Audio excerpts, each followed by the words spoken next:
छत्राखाली कशा राहत असतील विचार करा. आणि मुलगी एका गावातली नाही, एका घरातली नाही, मुलगी महाराष्ट्रातल्या प्रत्येक जिल्ह्यातली मुलगी आपल्याकडे शिकायला आहे.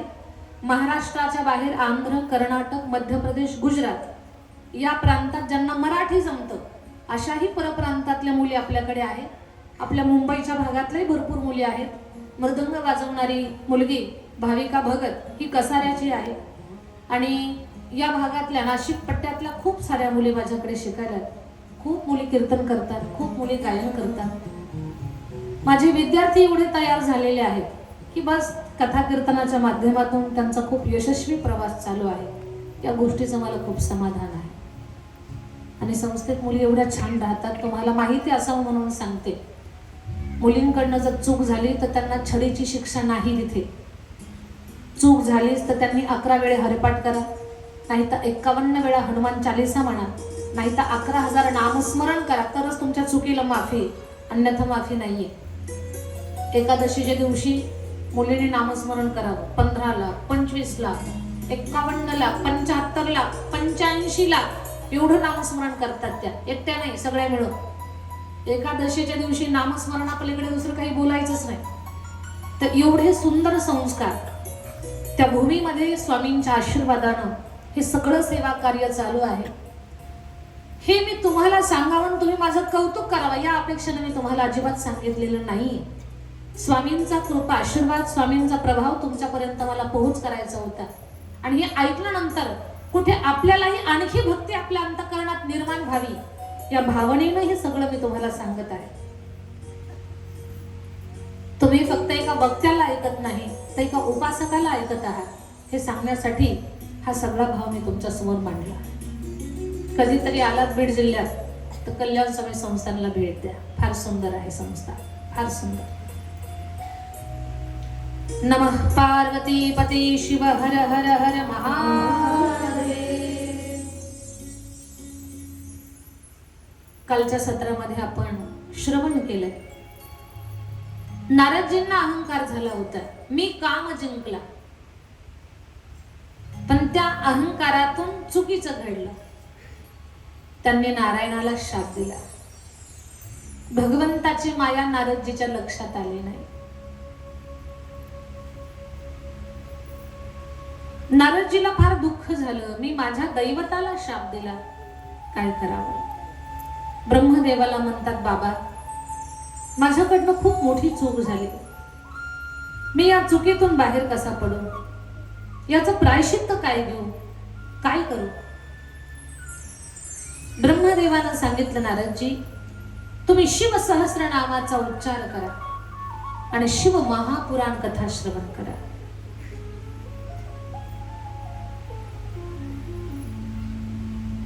शिव सहस्रनामाचा उच्चार केला. शिव महापुराण कथा कोण सांगेल मला. तेव्हा ब्रह्मदेवानं सांगितलं, नारदा मी स्वतः सांगतो. ब्रह्मदेव स्वतः कथा सांगू लागले. कथेमध्ये भगवान श्री सांब सदाशिवानं ही सृष्टी कशी निर्माण केली, सर्वप्रथम कुणाला निर्माण केलं ते ऐकलं.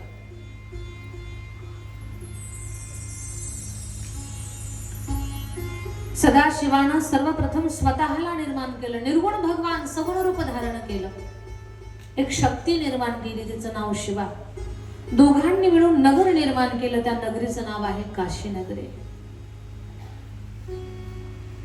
आपल्यातले असे बरेच भाग्यवान आहेत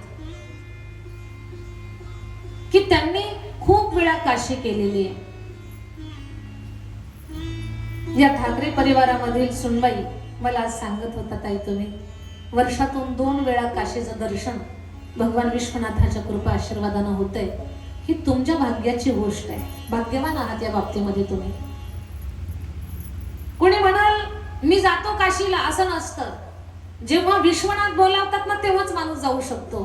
आणि विश्वनाथ तुम्हाला वर्षातून 2-2 वेळा बोलावतात, याच्या बाबतीत तुम्ही भाग्यवान आहात. धनवानांची कमी नाही या जगामध्ये. प्रचंड लोक श्रीमंत आहेत, खूप लोकांकडे प्रचंड संपत्ती आहे, पण सर्वच धनवानांना भगवान परमात्मा सेवेमध्ये बोलवल असं नाही. पण भगवंताच्या कृपा आशीर्वादानं ऐश्वर्य आहे, संपत्ती आहे आणि त्यातून देवधर्माची आवड आहे, ही विशेष परमेश्वराची कृपा आहे, विशेष कृपा. तर काशी ही मुक्ती देणारं क्षेत्र आहे. भगवान श्री शंकराची साक्षात नगरी आहे ती. भगवान सांब सदाशिवानं एक पुरुष निर्माण केला, त्या पुरुषाचं नाव आहे विष्णू. तपश्चर्या करायला सांगितली.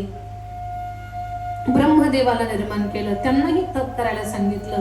पण ब्रह्मदेवाच्या 5व्या मुखामध्ये अहंकार निर्माण झाला आणि ब्रह्माजी तपश्चर्या सोडून भगवान नारायणासोबत भांडणं करायला लागले. तप करा, झोपा काढता का? ब्रह्माजी, मी तुमच्या अगोदरपासून तप करतोय, मी तुमच्यापेक्षा कितीतरी मोठा आहे. माझ्या नाभीत कमल आणि कमलामध्ये तुम्ही आहात, तुम्ही माझ्यापेक्षा लहान आहात. यात विष्णूचं काय चुकलं बरं? आपल्या सगळ्यांना माहिती आहे, भगवान विष्णूच्या नाभीमधून कमल आणि कमलामधून ब्रह्मदेव निर्माण झालेले आहेत. विष्णू म्हणतात, मी तुमच्यापेक्षा कितीतरी मोठा आहे, तुम्ही माझ्यापेक्षा कितीतरी लहान आहात. आणि हीच गोष्ट ब्रह्मदेवाला सहन झाली नाही. ब्रह्माजी म्हणतात, वा रे वा, तुम्ही मोठे, मी लहान. अहो, माझ्या पांढऱ्या दाढीकडे पहा, पांढऱ्या केसांकडे पहा, आणि तुम्ही माझ्या रूपाकडे न पाहता सांगताय की तुम्ही मोठे, मी लहान. अहो ब्रह्माजी, मी तुमचा पिता आहे, तुम्ही माझे पुत्र आहात. आता तर ब्रह्मदेव हसायला लागले. म्हणे, बाप तरुण आणि मुलगा म्हातारा, असं कुठं असतं? तुम्हीच माझा बेटा आहात, मी तुमचा पिता आहे. तू मोठा का मी मोठा, तू मोठा का मी मोठा, दोघांचा वाद लागला. आणि मी काल हेही बोलले, आज जगात जर वाद कोणत्या कारणानं असेल, तेवढा एकाच कारणानं आहे, तू मोठा का मी मोठा. पण जगामध्ये महान श्रेष्ठ तोच आहे ज्याच्याकडे नम्रता आहे, ज्याच्याकडे लीनता आहे. तो जगात मोठा आहे, तो जगात महान आहे. सांगू तुम्हाला, नम्रतेनं, नम्र भावानं एखाद्या वेळेस आपली अडचणीची कामं पूर्ण होतील, पण ताठ अहंकारानं आपलं काम होणार नाही. आपल्या अंगी म्हणजे खूप आपण विद्वान व्हावं, गुणवान व्हावं, धनवान व्हावं, ज्ञानवान व्हावं, रूपवान व्हावं, सगळं आपल्याला मिळावं. पण या सोबत या सगळ्या मिळालेल्या गोष्टीला टिकवून ठेवण्यासाठी आपल्याकडे नम्रता असावी. नम्र झाला हुता तेने कोंडिले अनंता. आपल्या अंगी जर नम्रता असेल तर जे आपल्याला मिळालेलं आहे ते कायम आपल्या जवळ राहील, आपल्याला सोडून कुठे जाणार नाही. नम्रता अंगी असेल तर आपली जागा कोणीच घेणार नाही. समाजातली आपली जागा, समाजामध्ये आपलं स्थान कायम राहील. कशानं? नम्रतेनं. बोलण्याकडे लक्ष द्या. नम्रता ही किती मोठी आहे, किती विशेष आहे, माणसाचं तरण तारण करणारी आहे. या संदर्भात तुम्हाला एक उदाहरण सांगते की नम्रता माणसाचं कल्याण करणारा गुण आहे. नम्रतेनं माणसाला देव पण सुद्धा प्राप्त होतं, पण तो गुण आपल्या अंगी असावा. एक उदाहरण सांगते. समुद्राच्या पत्न्या समुद्राला भेटायला निघाल्या. नाव सांगता येईल का तुम्हाला समुद्राच्या पत्न्यांचं? रांजणोली. झोपल्या का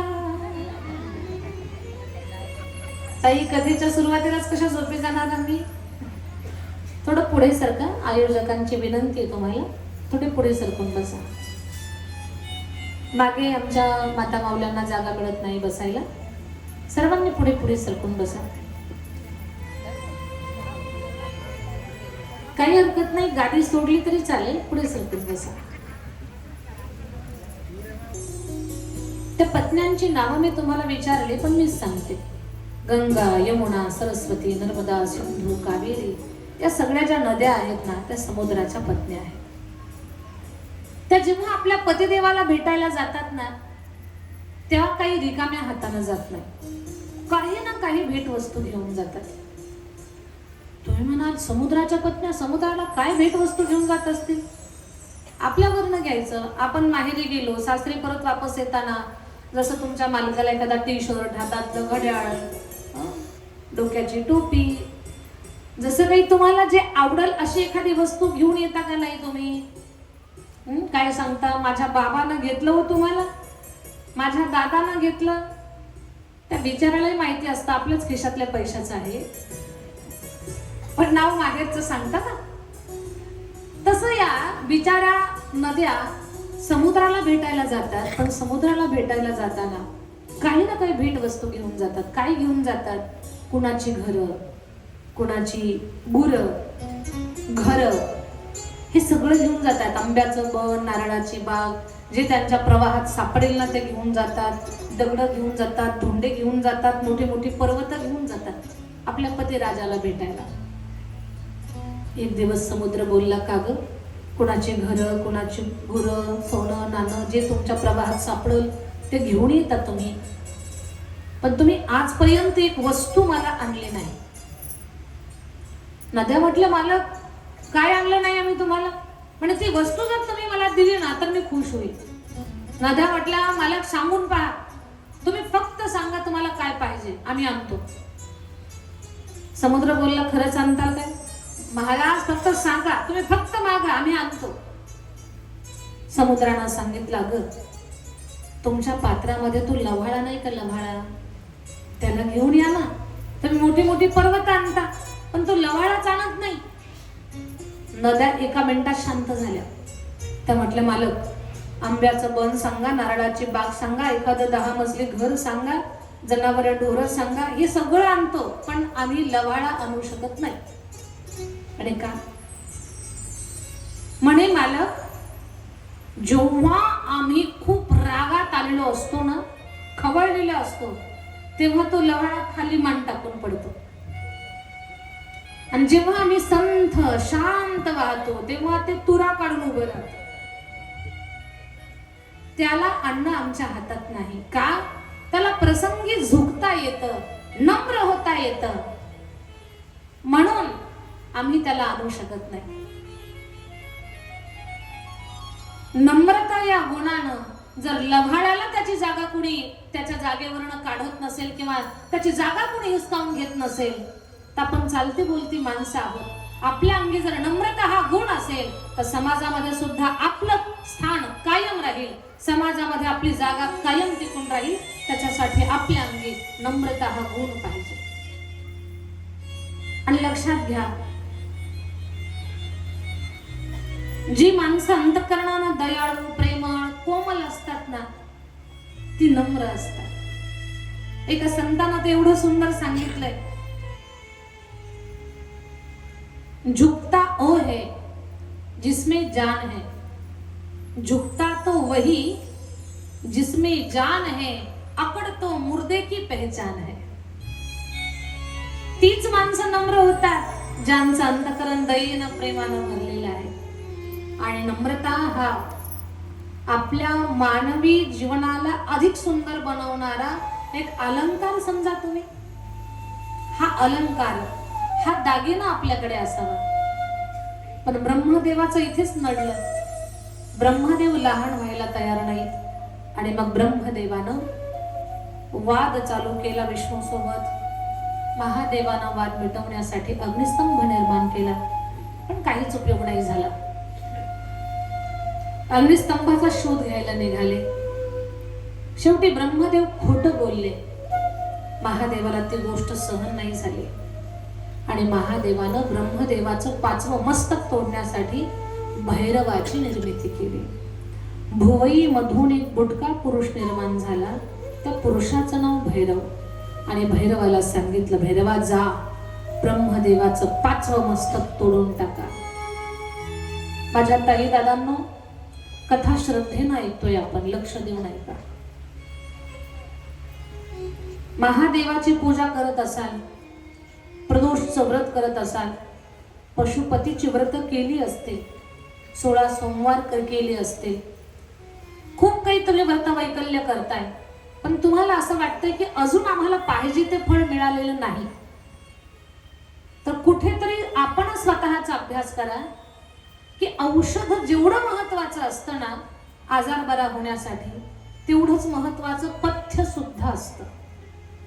नाहीतर खोकला लागलाय, खोकल्याचं औषध घेतोय आणि वरून आपण लोणचंही खातोय, खोकला बरा होईल काय? नाही होणार. आपण फक्त औषध घेतोय पण पथ्य पाळत नाही. शुगर झाली तुम्हाला, रोज शुगरची गोळी खाता आणि दिवसातून 10 वेळा चहा पिता, अतिशय गोड, शुगर कंट्रोल मध्ये राहील का? नाही. गोळी जेवढी महत्वाची, औषध जेवढं महत्वाचं आहे, तेवढंच पथ्य सुद्धा महत्वाचं आहे.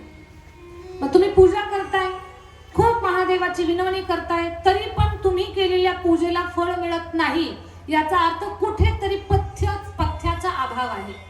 तुम्ही म्हणाल काय पथ्य आहे महादेवाच्या उपासनेमध्ये? महादेवाच्या उपासनेतलं सुंदर आणि एकच पथ्य आहे. तिथे फक्त सत्य, पथ्य म्हणजे फक्त सत्य. महादेवाला खोटं चालत नाही, महादेवाला खरं बोललेलं आवडतं. ना तिकडे तासन तास पूजा करताय आणि दुसरीकडे खोटं बोलताय. महादेवाला खोटं अजिबात चालत नाही. महादेवानं स्वतः निर्माण केलेले ब्रह्मदेव, त्या ब्रह्मदेवाचं खोटं त्यांना सहन झालं नाही, आपलं कसं सहन होईल? ब्रह्माजी खोटच बोलले होते ना, तेवढं सुद्धा खोटं महादेवाला सहन झालं नाही. भैरवाला निर्माण केलं, सांगितलं त्याच मस्तक कापा, मस्तक कापलं आणि महादेव स्वतः सांगतात, ब्रह्मदेवा खोटं बोलताय तुम्ही, माझ्या आज्ञेने या सृष्टीची रचना कराल तुम्ही, पण तुम्ही निर्माण केलेल्या सृष्टीमध्ये तुमचंच मंदिर नसेल. ब्रह्मदेवाला शाप दिला, हात जोडतात, पाया पडतात, देवा चुकलो मी, माफ करा मला, कुठेतरी जागा द्या, नाहीतर घर आम्ही बांधावं, पोरांनी आम्हाला हकलून द्यावं, असा प्रकार झाला. मी बनवलेल्या सृष्टीमध्ये माझंच मंदिर नाही.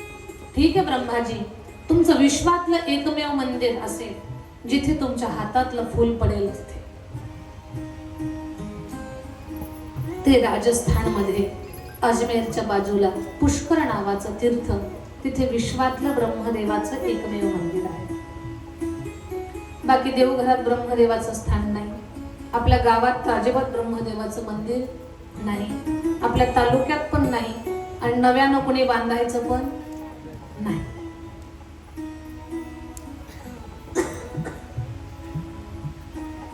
ब्रह्मदेवाला उपशाप दिला, पण नारायणावर प्रसन्न झाले महादेव.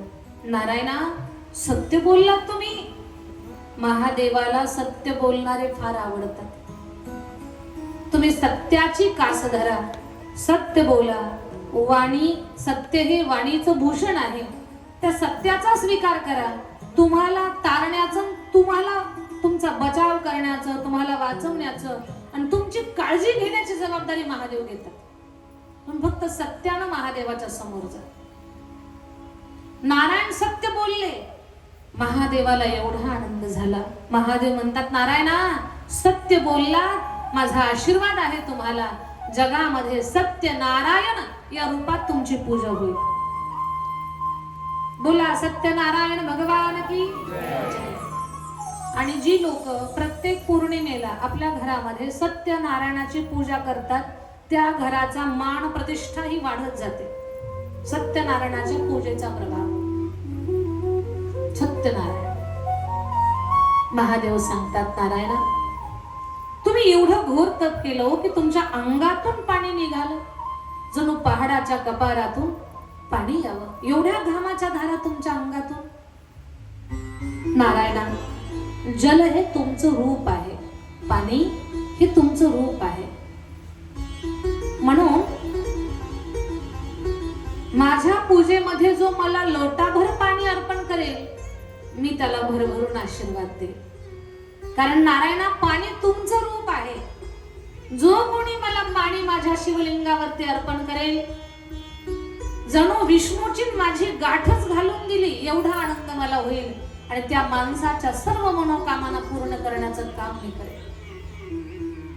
म्हणून पंडितजी सांगतात, एक लोटा जल और सब समस्या का हल. एक तांब्याभर पाणी महादेवाला नित्यानं घाला, आपल्या जीवनातल्या अडचणी दूर होते.